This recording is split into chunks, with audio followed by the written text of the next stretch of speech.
We are going to be in conversations on the changing work models, how organizations are perhaps mandated to view enterprise modernization equally from the point of view of experience modernization for employees, contractors, and partners.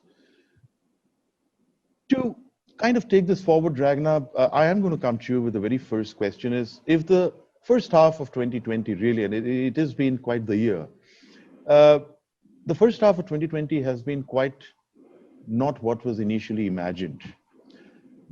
But within this at its foremost, what's been a fairly global human tragedy, it's also been an opportunity and tons of learnings and lessons for us, if I could kind of put it that way. In your experience over the last 6, 7 months, Ragnar, and with your very wide canvas of operations, what really have been your lessons from an industry perspective? Wow, that's a big question. Do we have 2 hours?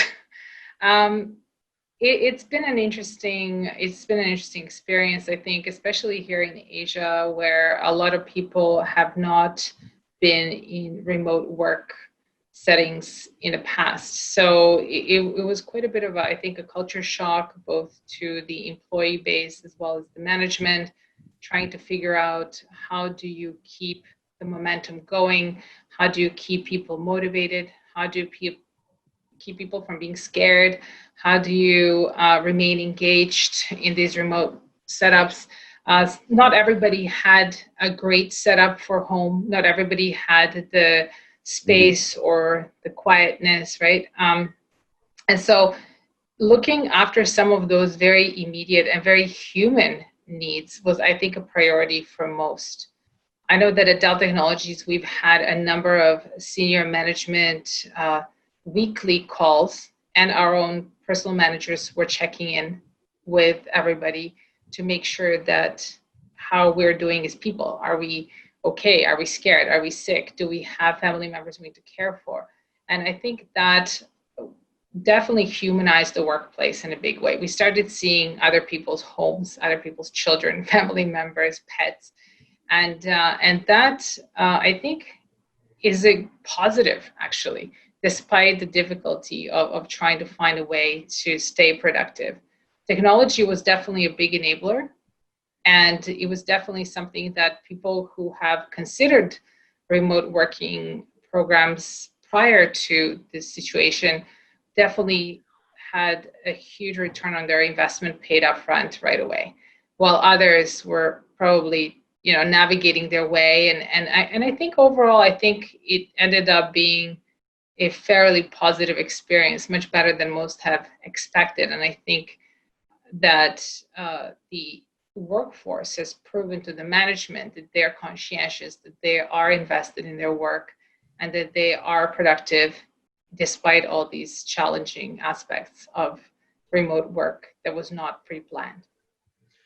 Thank you. I think very impactfully put, because I am going to come to you with the whole concept of remote work.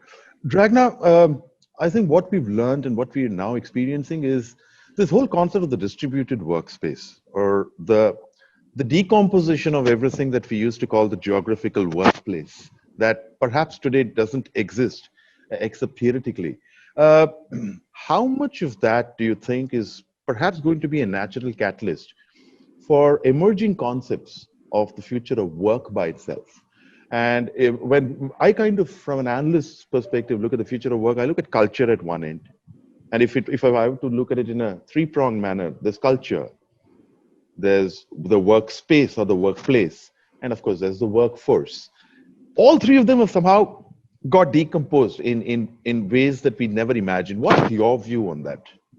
Well, that's an interesting point you're making. Actually, Michael Dell sent us a note saying, we have all realized that work is not a time or a place, but an outcome. And that's exactly what it is. It's not even an activity, it's what you're trying to achieve and how you get there. And obviously, people will be more productive given the favorable conditions, having a ability really to engage with their work at the time and in a way that they prefer. Because obviously, their specific personal preferences for different technologies, different locations, different times even.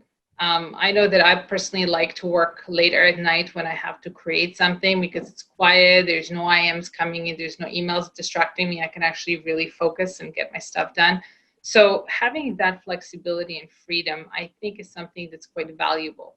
And it's going to take some time for people who are not used to that to readjust and really kind of also condition people around them, like their families or even their boss, to this new engagement model.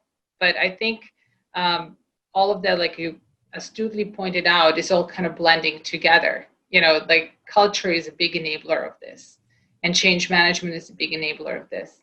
And having the tools that are secure enough to use anywhere, because again, it doesn't mean that you're going to be working from home. You may find yourself very inspired to work from a coffee shop down the street, or from your own, I don't know, from your neighbor's backyard. I don't know, maybe they have a pool, you don't have a pool. I don't know.